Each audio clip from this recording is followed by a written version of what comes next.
Namaskar. The program that we are studying at present is Aravali Development Program. This is one of the major programs of the Government of Rajasthan in collaboration with the Government of India for the development of Aravali mountain area of Rajasthan. हम अभी जिस topic का अध्ययन कर रहे हैं वह है अरावली विकास कार्यक्रम। यह कार्यक्रम राज्य सरकार और भारत की केंद्र सरकार द्वारा एक समन्वित कार्यक्रम है जो कि अरावली पर्वतीय क्षेत्र के विकास के लिए चलाया जा रहा है। आज हम इस अरावली विकास कार्यक्रम के जिस पक्ष का अध्ययन करेंगे वह है अरावली विकास कार्यक्रम की आवश्यकता क्यों पड़ी।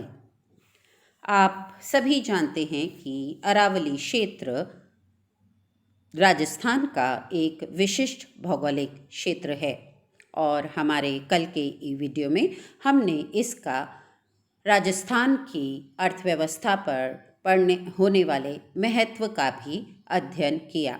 हमने देखा कि अरावली पर्वतीय क्षेत्र राजस्थान की जलवायु को तो प्रभावित करता ही है, साथ ही इसके जो खनिज भंडार हैं और इसकी जो अपनी स्पेसिफिक फिजियोग्राफी है वो यहाँ पर खनिज उद्योग एवं पर्यटन उद्योग के लिए प्रमुख आकर्षण का केंद्र है। तो आज हम देखते हैं कि हमें राजस्थान में अरावली विकास कार्यक्रम की आवश्यकता क्यों पड़ी।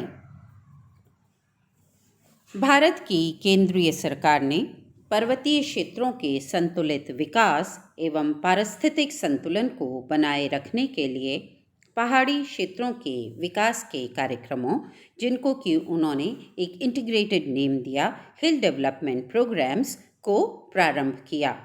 इसके अंतर्गत पहले उन्होंने पश्चिमी घाट, हिमालय पर्वत और नीलगिरी की पहाड़ियों को चुना। 1986 में अरावली पर्वतीय क्षेत्र भी इस कार्यक्रम के अंतर्गत जुड़ा।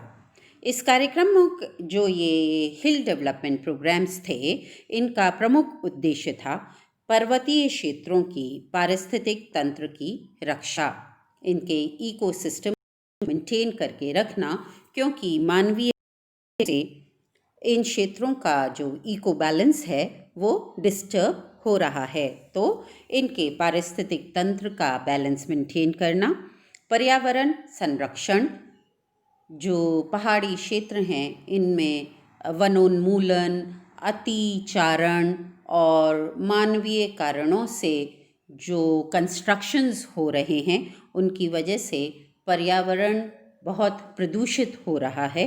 तो इन पहाड़ी क्षेत्रों में पर्यावरण संरक्षण, वहाँ के जो परिवेश का संतुलन है, जैसा कि मैंने अभी कहा, इको बैलेंस को मेंटेन करना, और साथ ही वहाँ रहने वाले जो निवासी हैं जो इन पहाड़ी क्षेत्रों में रहते हैं उन निवासियों के संतुलित आर्थिक, सामाजिक और सांस्कृतिक विकास को करना, यह इन हिल डेवलपमेंट प्रोग्राम्स के प्रमुख उद्देश्य थे।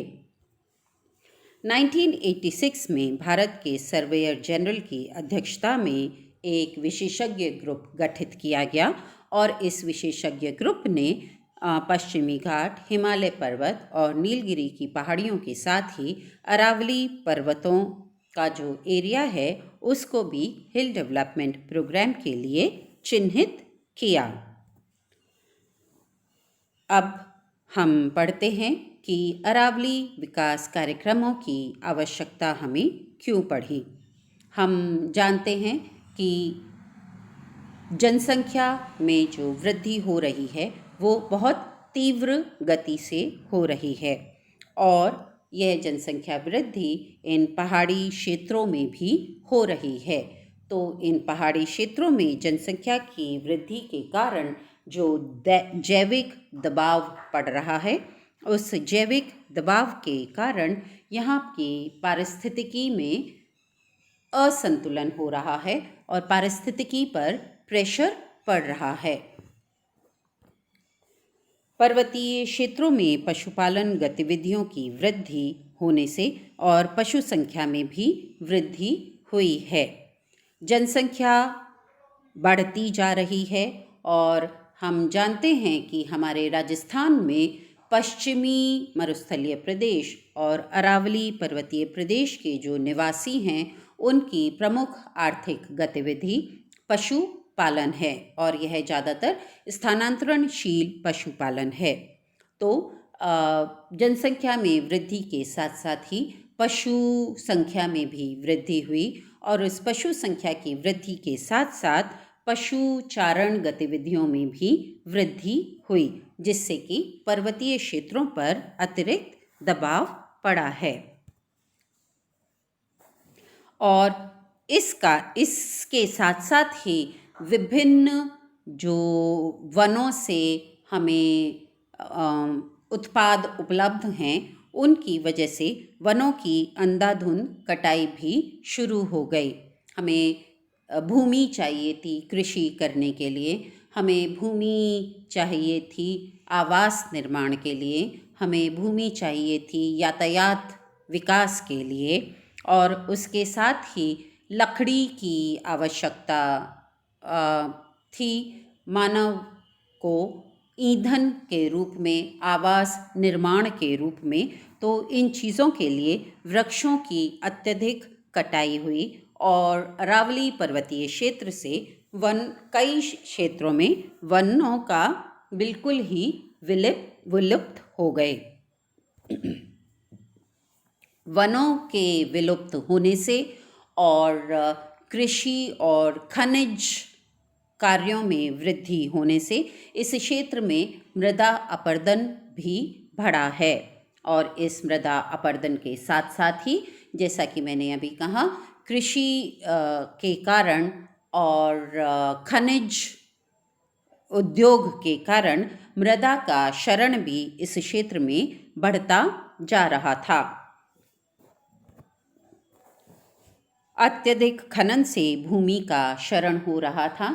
हमने अपने पिछले वीडियो में देखा था कि अरावली रेंजेस विश्व की प्राचीनतम रेंजेस में से एक हैं जो कि प्री कैम्ब्रियन युग की मानी जाती हैं और इन रेंजेस में विभिन्न प्रकार के खनिजों के बहुत अच्छे भंडार हैं, जिनमें से कैल्साइट्स हैं, लाइमस्टोन है और बहुत अन्य तरह के पत्थर बिल्डिंग मटेरियल है वो यहाँ पर मिलते हैं।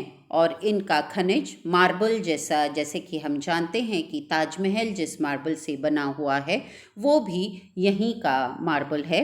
तो इन खनिजों के लिए इन क्षेत्रों में अरावली के जो क्षेत्र हैं इनमें बहुत समय से खनन होता चला आ रहा है और अब क्योंकि खनिजों की औद्योगिक आवश्यकता बढ़ती चली जा रही है और इनका अत्यधिक खनन हो रहा है, इस खनन के कारण वृक्षों की कटाई तो हुई है, उसके साथ ही अरावली क्षेत्र में भूमि का क्षरण भी तीव्र गति से हो रहा है। और जैसा कि हमने अभी देखा कि वृक्षों की कटाई हो रही है, वन विलुप्त हो रहे हैं, पर्यावरण प्रदूषण बढ़ रहा है, भूमि का क्षरण हो रहा है और इन सब के कारण इस क्षेत्र में मरुस्थलीकरण की प्रवृत्ति बढ़ती जा रही है। मरुस्थलीकरण की स्थितियां अरावली पहाड़ियों के क्षेत्र में भी उत्पन्न हो रही हैं और यहाँ पर मरु प्रसार में वृद्धि हो रही है।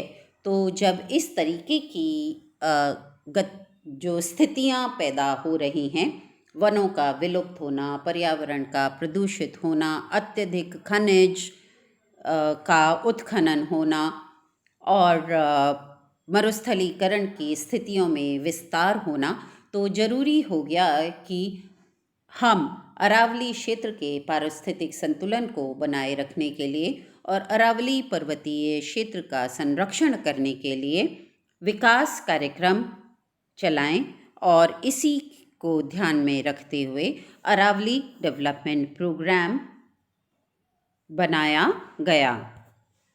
इसके साथ साथ ही बढ़ते जैविक दबाव के कारण, क्योंकि वन विलुप्त हो रहे हैं, तो वनों के विलुप्त होने के साथ साथ उन वनों में रहने वाले जो वन्य जीव हैं उनके हैबिटेट्स और निश एरियाज भी डिस्ट्रक्ट हो रहे हैं और कई वनों के अंतर्गत वनस्पति प्रजातियां और वन्य जीव प्रजातियां विलुप्त हो गई हैं और विलुप्ति के कगार पर हैं।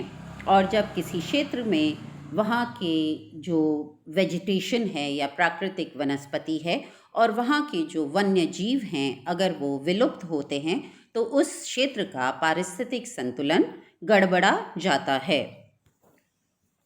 और जब पारिस्थितिक संतुलन गड़बड़ाता है तो पर्यावरण जो उस क्षेत्र का होता है उसका भी संतुलन बिगड़ जाता है।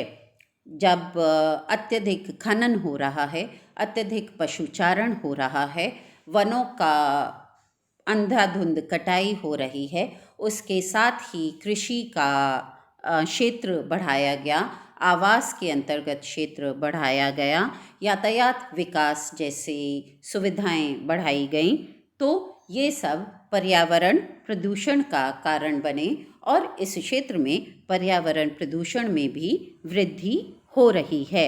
यह पर्यावरण प्रदूषण जल, भूमि और वायु के साथ साथ ही मानवीय हस्तक्षेप के कारण निरंतर बढ़ता जा रहा है। यहाँ पर यातायात वृद्धि होने से इन क्षेत्रों में जो व्हीकल्स हैं उनका आना जाना बढ़ा। व्हीकल्स के आने जाने से स्मोक और डस्ट जैसा प्रदूषण भी बढ़ा और उसके साथ साथ ही साउंड पोल्यूशन भी बढ़ा है। और इन यातायात में व्हीकल्स के आने से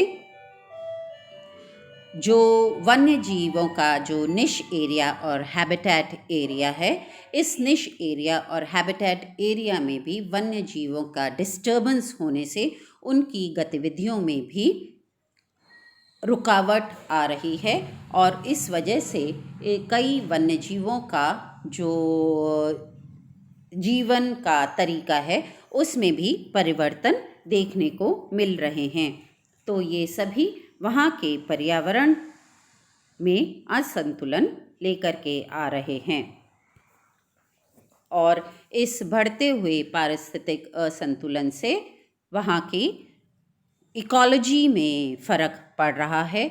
वहाँ की इकोलॉजी में चेंजेस आ रहे हैं, प्रदूषण बढ़ रहा है, वृक्ष खत्म हो रहे हैं, भूमि उपयोग में चेंजेस हो रहे हैं और जैविक दबाव बढ़ता जा रहा है। तो ये जो यही सारे कारण हैं जिनकी वजह से हमें या हमारी जो गवर्नमेंट बॉडी है उसने देखा कि अरावली जो ज़ोन है, जो कि हमारे राज्य के भौतिक और सामाजिक दोनों ही तरह के परिवेश को प्रभावित करती है, तो ज़रूरी हो गया कि हम इस अरावली के इकोलॉजिकल बैलेंस को मेंटेन करके रखें और इसी इकोलॉजिकल बैलेंस को मेंटेन करने के लिए हिल एरिया डेवलपमेंट प्रोग्राम्स के अंतर्गत अरावली डेवलपमेंट प्रोग्राम स्टार्ट किया गया। तो आज हमने देखा कि अरावली विकास कार्यक्रम की राजस्थान को क्यों आवश्यकता हुई। So today we studied about the reasons as to why the Aravali development program was required. We saw that increasing population is leading to ecological pressure on the economy and the ecology of the Aravali ranges. Various human activities like increased mining, increased agriculture, changing land use patterns led to destruction of natural vegetation of the area, and the destruction of natural vegetation of the area destructed the natural habitat of the vegetation and the animals of that area, and at the same time it led to environmental pollution and land degradation.